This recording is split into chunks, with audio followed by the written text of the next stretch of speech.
are standing in the third pew from the back, on the left side, where you have stood almost every Sunday for longer than you can now comfortably count. The carpet is the same red it has always been. The hymnal in the rack in front of you has the same water stain on the corner. It has had since you were a young man, and your mouth is moving. God from God, light from light, true God from true God. You have said those words so many times that your mouth knows them the way your hand knows the route to the bathroom in the dark.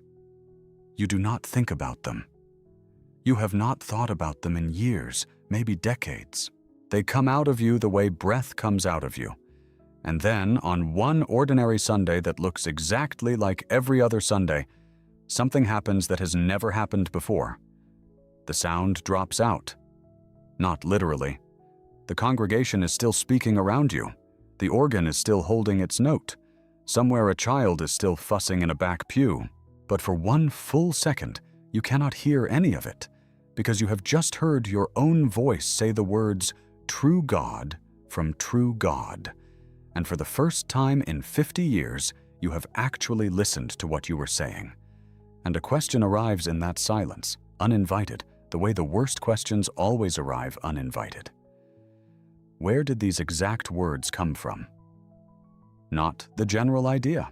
Not the church believes Jesus is God, which you already knew, which you have never doubted, which you would have told anyone who asked was simply what Christians have always thought from the first Easter morning onward. The question is smaller and stranger than that, and it will not let go of you. Where did this precise sentence come from? Who chose these words and not other words? Who decided that true God from true God was the phrase that belonged in your mouth every single week for the rest of your life, and not some other phrase that might have said something slightly different, or something entirely different? You sit down when the rest of the pew sits down. You stand when they stand. Nobody notices anything, but something in your chest has shifted half an inch to the left, and it will not shift back. Before we go further into where that question took me, I want to ask you for something small. If a moment like that one has ever happened to you, a word you have said your whole life suddenly turning strange in your own mouth, hit subscribe before we go on. This channel exists for exactly that kind of moment, the ones nobody warns you are coming, and the algorithm only keeps showing this kind of story to people who tell it that they want more of them. So tell it. Then let's keep going, because what I found on the other side of that Sunday morning is going to take a while to tell properly, and it deserves the time. Here is the part almost nobody carries into adulthood. That sentence you recite without thinking. The one about true God from true God has an author, not God. A room. A specific room in a specific town in a specific year, full of specific men who argued over specific words before a specific vote was taken and a specific number was recorded. The town was Nicaea in what is now northwestern Turkey. The year, spelled out the way it deserves to be spelled out rather than rushed past as a date, was 325, and the number that will not leave you alone once you learn it, was 218 to 2. Sit with that for a second, because it deserves more than a glance. 218 bishops signed a document defining, in precise and deliberate language, what kind of God Jesus was. 2 did not. That is the vote your creed came from. Not a parable, not a prophecy fulfilled, a show of hands, recorded like the outcome of any other assembly. Except this assembly's outcome became the words you have been saying every week of your adult life without once being told there was a vote at all. Let alone a count. You were taught. Most of us were taught, if we were taught anything about it, that the divinity of Jesus was simply always the answer. Obvious from the beginning. Something the earliest Christians knew in their bones and passed down unchanged, generation after generation, until it reached you standing in that pew in Tennessee, reciting it like a law of physics. Nobody voted on gravity. Nobody needed to. And so if nobody ever told you there had been a vote on this, It is because the story you were handed did not include one. The story you were handed was that this was never actually in question.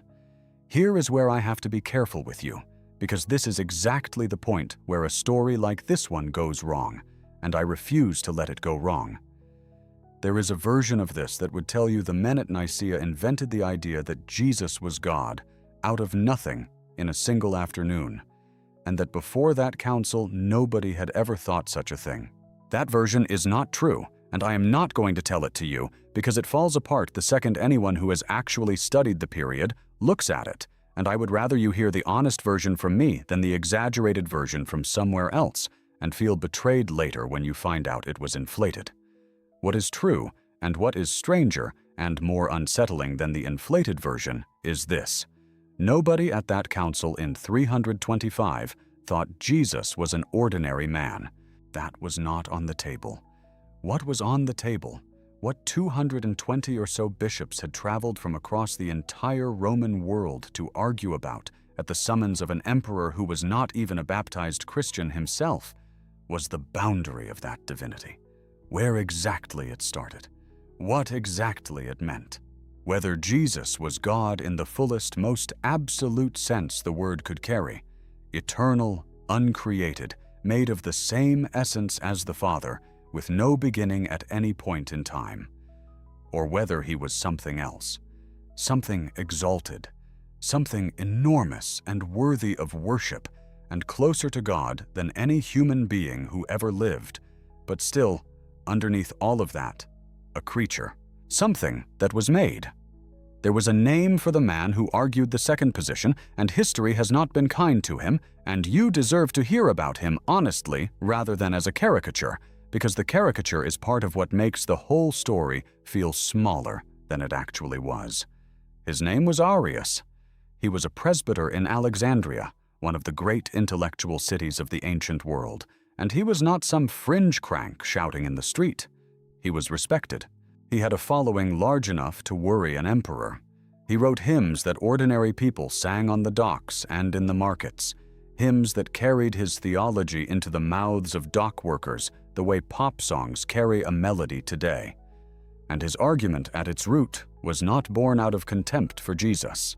It was born out of a fierce, almost defensive love of the idea that there is only one true God, one being with no origin, no beginning, nothing before it, and nothing equal to it.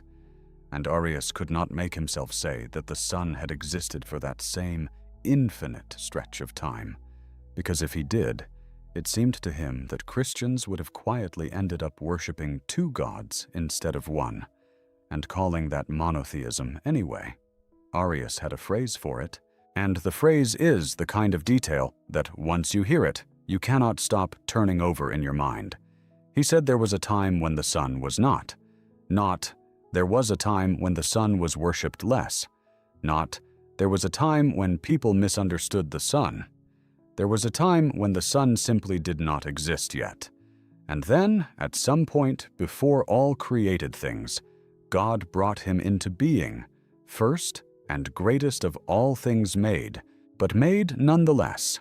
Now, hold that thought next to the other side of the room, the other side led by a bishop named Alexander, and more famously, defended for the rest of his long and exhausting life by a young deacon who had accompanied Alexander to the council as an assistant, a man named Athanasius, who could not have known, standing in that room as a junior aide, that he was about to spend the next several decades of his life being exiled from his own church 5 separate times over the word this council was about to choose.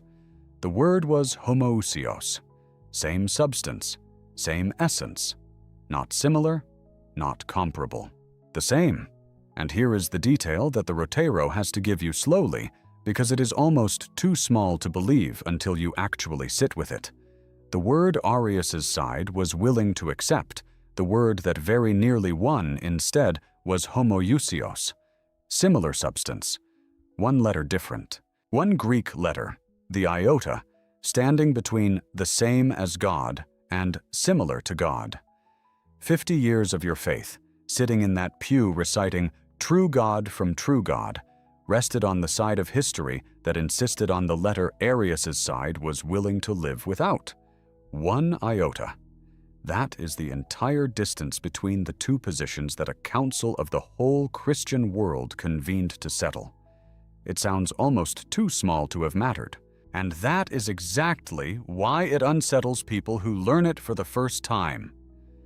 Because the deepest claim of the faith, the very substance of who Jesus was said to be, turned out to hinge on the presence or absence of a single letter in someone else's language, argued over by men in a room, decided by a count. Richard Rubinstein, who wrote the fullest popular history of this whole controversy, described Nicaea the way a historian describes a genuinely contested moment. Not a formality, not a rubber stamp on something already settled, but a real fight with a real chance of going the other way. Arius was not a lone eccentric standing against the whole church. He had bishops on his side. He had congregations on his side. He had, by some estimates, something close to a third of the room leaning toward his reading, or at least uneasy with the alternative, before the pressure in that hall did its work. And Rowan Williams, a serious scholar of this period, and, worth noting, a man who himself would go on to lead the Church of England as Archbishop of Canterbury many centuries later, wrote the book that finally treated Arius as a whole human being instead of a villain in someone else's morality play. Williams's portrait is not of a man trying to demean Jesus. It is of a man trying, in his own sincere and careful way, to protect the idea that there is only one uncreated God, and worried that the other side's language was quietly smuggling in a second one. Two men, both convinced they were defending the same fundamental truth, arriving at opposite conclusions about where the line between creator and creation actually fell. That is not a debate between belief and heresy. That is two serious readings of the same tradition, forced by history to compete for one outcome, because the room could not walk out with both. You said this passed by 218 to 2. Let it sit there again, because the number is about to do something to you that it did to me, and there is no way to soften it and still tell you the truth. If something is truly obvious, if it was never really in question, you do not need an emperor to summon bishops from across 3 continents using the imperial postal system. You do not need to seat that emperor at the head of the assembly. You do not need a formal recorded vote. And you certainly do not need exile waiting for the men who will not sign. But Nicaea had all 4 of those things. The emperor was Constantine, and here is a detail most people are never handed in church, and it is not a small one. At the time he called this council together, funded it, presided over its opening session, and personally weighed in on its central theological dispute, Constantine had not yet been baptized. He would not be baptized until he was dying 12 years later, in 337. The man who convened the meeting that produced the words you have spoken every Sunday of your adult life was, at that exact moment, standing outside the very faith he was arbitrating. We are not guessing about his role. We have an eyewitness. A bishop named Eusebius of Caesarea was physically present in that hall, and he wrote down what he saw in a work called Life of Constantine. Eusebius describes the emperor entering the assembly dressed in imperial purple and gold, comparing him, in his own words, to a heavenly messenger of God descending among mortal men. Not a guest, not a patron standing quietly at the back. A presence the room was arranged around, and by most reconstructions of that day, it was very likely one of Constantine's own theological advisors, a Spanish bishop named Osius of Córdoba, who first suggested the decisive word, Homoousios, as the term that would settle in the emperor's own preferred language what the bishops themselves had not yet been able to settle on their own. The bishops supplied the vote. The throne supplied the pressure before it, and, just as importantly, the enforcement after it. Because here is where the story stops being about theology and starts being about what happens to people who lose. 2 bishops in that room would not sign. Their names were Secundus of Ptolemais and Theonas of Marmarica, both from the Libyan coast of Egypt, both loyal followers of Arius, long before that morning, and unwilling to become anything else by the end of it. When the final document was placed in front of the assembly, the creed itself, plus a list of specific condemnations attached to Arius's teaching by name, the overwhelming majority signed. Some of them, we know, signed with real conviction. Others, like Eusebius of Nicaea, a bishop who had been openly sympathetic to Arius's reading for years, signed and then quietly walked the signature back within months once the emperor's attention had moved elsewhere. Signing under a watching throne is not the same thing as agreeing. But Secundus and Theonas did not sign at all. For refusing to put their names beneath a single word, they were deposed from their positions and sent into exile in Illyricum, a province on the other side of the empire, from everything and everyone they knew. Arius himself was banished along with them, and Constantine did not stop at banishing the man. He ordered his writings burned and decreed that anyone caught concealing a copy of them would be put to death. You do not burn a man's books over a question nobody was actually asking. You burn a man's books when the question was close enough to being answered the other way, that the only way to be sure it stayed answered was to make sure nobody could keep reading the alternative. There is a historian named Ramsay MacMullen who spent a career studying, in exhaustive and unglamorous detail, how ancient church councils actually reached their decisions. Not the polished theological narrative told afterward, but the mechanics in the room itself. Majorities, acclamation, shouting down, physical crowding, pressure applied by proximity to power.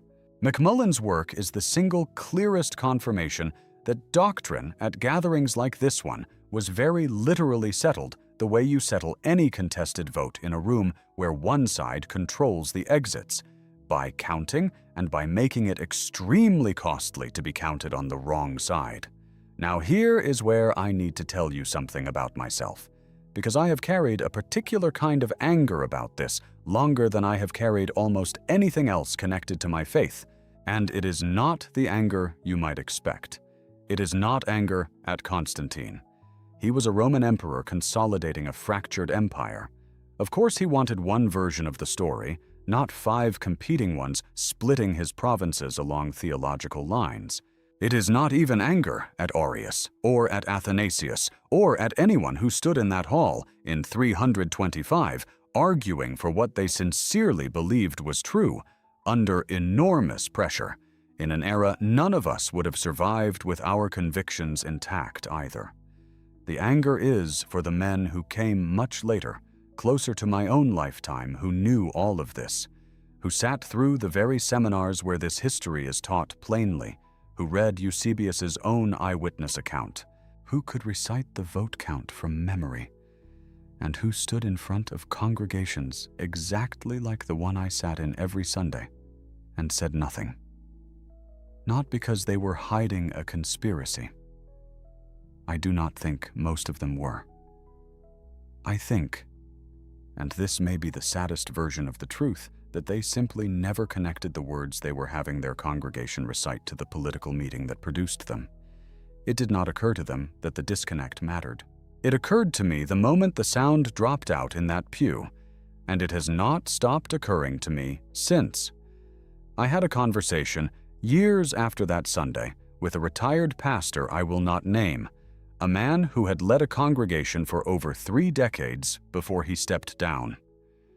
We were talking over coffee, nothing formal, and I mentioned what I had learned about Nicaea. The vote, the exile, the emperor, who was not yet baptized, presiding over the whole thing. He nodded before I had even finished the sentence. He already knew every piece of it. He had known it since seminary.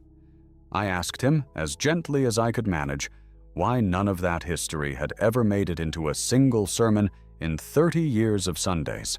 He looked down at his cup for a long moment, and what he finally said was something close to this: that he had always assumed the history was for scholars, and the creed was for the congregation. And somewhere along the way he had stopped noticing that those were supposed to be the same thing. He was not lying to anyone for 30 years. He was simply never carrying the two rooms in his head at the same time. But the effect on people like me, people who trusted that what we were being handed on Sunday morning was the whole picture, was identical to being lied to. The silence did the same damage the deception would have done. That is the part that still sits in my chest sometimes, late at night, when the house is quiet, and I think about the 22 years I spent as a deacon, telling other people this was simply the faith, plain and eternal. No committee involved. Let's go back to the objection, because I promised you I would meet it honestly rather than run past it, and this is the moment to do that. Somebody who has actually studied this period carefully might be listening right now and thinking, you are still overselling it. Nicaea did not vote on whether Jesus was God. Everyone in that room already believed he was divine in some sense. The debate was never, is he God? It was, in exactly what way is he God? Framing this as, they voted on his godhood from scratch, is the kind of thing you find in a novel, not in a history book. That objection is correct, and I want you to trust me more, not less. For saying so plainly, nobody walked into Nicaea an unbeliever and walked out having invented Christian divinity on the spot. That is not what happened. And if I told you otherwise, I would be doing to you exactly what that retired pastor did to his congregation for 30 years, handing you a version of events smoothed out until it stopped being true. Here is what actually happened, and it is the version that survives every serious challenge. The council voted on where the boundary of that divinity sat, whether Jesus was God in the total, unqualified sense, no beginning, no point in time before which he did not exist, made of the very same substance as the Father, and equal in the deepest possible way, or whether he was something magnificent and worthy of worship, but still, underneath all of that magnificence, a being who was made, who began, who had a first moment the way every created thing has a first moment. That is what 218 bishops voted to close off, and it is what 2 bishops refused to sign away. Athanasius himself, defending the council's choice decades later in a work called On the Decrees of the Council of Nicaea, all but admits the human, deliberate nature of the decision. He defends the word Homoousios specifically because it is not a word found anywhere in Scripture. It was chosen, engineered really, precisely because it closed a loophole that a biblical phrase alone could not close. The man who spent his life defending the outcome of that vote is, in his own words, telling you it was a careful piece of human philosophical construction, built to make Arius's reading impossible, not a phrase handed down from the apostles. That is the honest version of the shock. Not they made up his divinity that day. The truth is stranger. They made up the exact wording of how far that divinity went, and then attached exile and burned books to the losing definition, and then handed you, 2,000 years later, in a pew in Tennessee, the winning side to recite every Sunday as if it had never had a losing side at all. And if you think the landslide itself proves there was no real fight, 218 against a mere 2, after all, hardly looks contested. Sit with 3 more facts before you settle on that.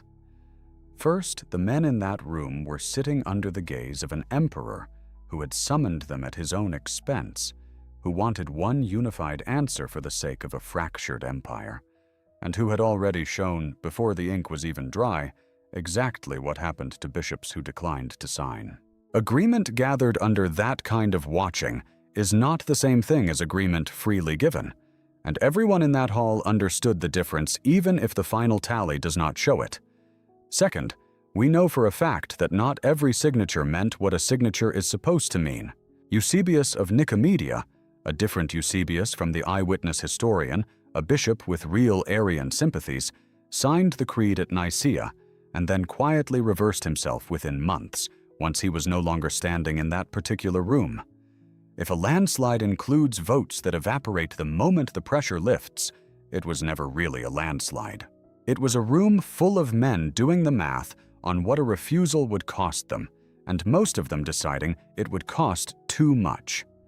Third, and this is the detail that undoes the settled story completely, the argument did not end at Nicaea. It went on, openly, viciously, for another 60 years. Athanasius, the young deacon who became the Creed's chief defender, was driven out of his own diocese not once, but 5 separate times over the course of his life, sometimes by the very same imperial authority that had once enforced the creed he championed. Later emperors, Constantius II and later Valens, were themselves sympathetic to the Arian position and used the machinery of the state to push the argument back the other way for decades at a time. The historian Louis Ayres, whose work on this period is the standard modern academic account, is careful to make exactly this point. Nicaea did not close the controversy in 325. It opened 60 more years of it, and the fight only genuinely settled at a second council in Constantinople in 381. A landslide that requires 60 years and 5 separate exiles of its own chief defender to actually stick was never a landslide at all. It was an opening move that took 2 generations to finish. The historian Charles Freeman carries the story to its final, uncomfortable conclusion. It was not argument alone that eventually made the Nicene position permanent. It was the power of the state. By 381, dissent from this doctrine was not simply theologically wrong in the empire's eyes. It was against the law. What began as a vote in a hall became, within a single lifetime, a criminal matter, enforced not from a pulpit, but from a throne. Now here is the part I need you to sit with longest, because it is the part that changes something quieter and deeper than a history lesson ever could. If that vote in 325 had gone the other way, if 218 bishops had signed for Arius instead of against him, and 2 had refused for the other side, you would have been raised believing the opposite of what you believe right now. You would have grown up reciting a different creed, one that said, the Son was the first and greatest of all created things, brought into being before time, magnificent beyond imagining, but still, underneath it all, made. And you would have felt exactly as certain about that version as you feel about this one. You would have called it eternal. You would have called it the plain and obvious teaching of the apostles, unchanged since the first Easter morning. You would never have thought to ask where the exact wording came from, because that is what an inherited certainty does. It erases its own fingerprints, no matter which side of the vote it happened to land on. That is the truth sitting underneath everything Rubinstein and McMullen and Williams and Ayres and Freeman documented, each from a different angle. The content of what you were taught to feel utterly certain about was decided by which side had the numbers in one room, on one day, under one throne, not by which side was self-evidently, unmistakably true from the beginning. The certainty came after the count. It did not produce the count. This is what I mean when I tell you the answer you inherited was not eternal truth quietly waiting to be recognized. It was the winning side of an argument, a real argument, fought by serious people who each believed they were protecting the deepest truth of the faith, decided under an emperor's gaze, enforced afterward with exile and fire, contested again for 60 more years before it finally, exhaustedly, held. What you called the faith I always knew, the thing that felt as solid and unquestionable as the ground under your feet, was in fact the outcome of a vote you were never told had taken place at all. You were handed the 218 without ever hearing about the 2. Let's go back to that pew for a second because I promised you we would. And because this is where all of it finally settles into something you can actually carry, rather than just something you now know. You are standing in the 3rd pew, from the back, on the left side. The carpet is the same red it has always been. Your mouth is moving through the same words it has moved through for 50 years. God from God, light from light, true God from true God. Except now you know something you did not know before the sound dropped out that morning. You know that every one of those phrases was fought over, weighed, and finally chosen by men in a room in Nicaea in 325, under the eyes of an emperor who was not even baptized yet, against the objection of 2 bishops who chose exile over that particular sentence. You know that Homoousios beat Homoousios by the width of a single Greek letter, and that the width of that letter is the entire distance between the faith you inherited and the one you might have inherited instead. You know the names Secundus and Theonas now, 2 men history mostly forgot, who are the reason the 218 ever needed a number at all, because a unanimous truth does not require a count. And theirs is the reason this one does. None of that makes the words in your mouth false. That is not the conclusion this channel exists to hand you, and it was never the point of any of this. But it does mean something has changed in how those words sit in you. You are not reciting a sentence that fell whole out of heaven and landed untouched in your mouth. You are reciting the surviving half of a genuine argument. An argument that real people lost everything over, on both sides, under real pressure, in a real room, on a real day that can be dated to the year. And there is a strange, quiet dignity in saying words like that once you finally know their whole history, rather than only their comfortable half. It does not make the recitation hollow. It makes it honest for the first time in 50 years.